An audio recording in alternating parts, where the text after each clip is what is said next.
Hello, Ranjana देहाती लोकगीत channel पे स्वागत है। देखिए मैं आप लोगों को कहारवा चटाकेदार बहुत ही मज़ेदार गीत है। आप लोगों को कैसा लगे कमेंट बॉक्स में जरूर बताइएगा। रंजना देहाती लोकगीत चैनल पे हमारे सभी भाई बहनों का स्वागत है। सुनिए, बहुत ही हंसी मजाक से भरपूर गीत है। आप लोग प्यार दुलार जरूर दीजिएगा। सैया कलैला उधार हो, सैया मोरे चित से उतरी गए। सैया कलैला उधार हो कि सैया मोरे चित से उतरी गए।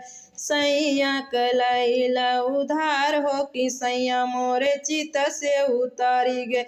चित से उतरी गए हो, चित से उतरी गए। चित से उतारी गए हो, चित से उतारी गए। सैया कलैला उधार हो कि सैया मोरे चित से उतरी गए। खाई के मांगे पिया पूड़ी कचौड़ी, खाई के मांगे पिया पूड़ी कचौड़ी हो। खाई के मांगे पिया पूड़ी कचौड़ी हो, ऊपर से चटनी अचार हो कि सैया मोरे चित से उतरी गए। ऊपर से चटनी अचार हो कि सैया मोरे चित से उतरी गए। ऊपर से चटनी अचार हो कि सैया मोरे चित से उतरी गए। सैया कलैला उधार हो कि सैया मोरे चित से उतरी गए। सैया कलैला उधार हो कि सैया मोरे चित से उतरी गए। पिए के मांगे पिया ठंडा ठंडा पानी, पिए के मांगे पिया ठंडा ठंडा पानी। पिए के मांगे पिया ठंडा ठंडा पानी।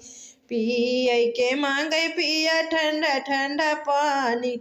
ऊपर से बोतल दुई चार हो कि सैया मोरे चित से उतरी गए। ऊपर से बोतल दुई चार हो कि सैया मोरे चित से उतरी गए।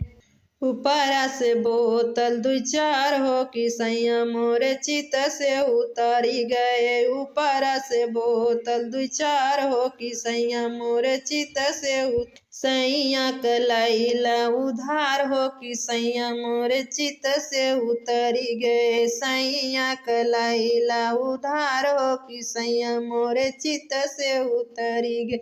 चित से उतरी गए हो, चित से उतरी गए। चित से उतरी गए हो, चित से उतरी गए। सैया कलैला उधार हो कि सैया मोरे चित से उतरी गए। सूत के मांगे पिया गदर जाई, सूत के मांगे पिया गदर जाई।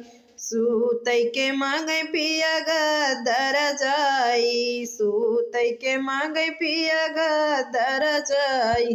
ऊपर से नदी हमार हो कि सैया मोरे चित से उतारी गए। ऊपर से नदी हमार हो कि सैया मोरे चित से उतरी गए। ऊपर से नदी हमार हो कि सैया मोरे चित से उतरी गए।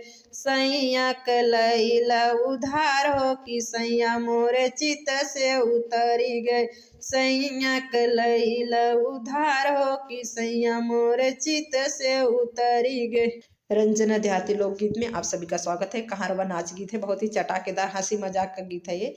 आप लोगों को कैसा लगे कमेंट बॉक्स में जरूर बताइएगा। प्यारा प्यारा कमेंट जरूर करिएगा। मैं अपने वीडियो का यहीं से विराम लेती हूँ। जय माता दी, राधे राधे। हंसी मजाक से भरपूर कहारवा ये नाच गीत है। आप लोगों को पसंद आए तो अपना प्यार दुलार जरूर दीजिएगा और हमारे गीत को और आगे से आगे बढ़ाइएगा और वायरल करिएगा। आप लोगों से रिक्वेस्ट है।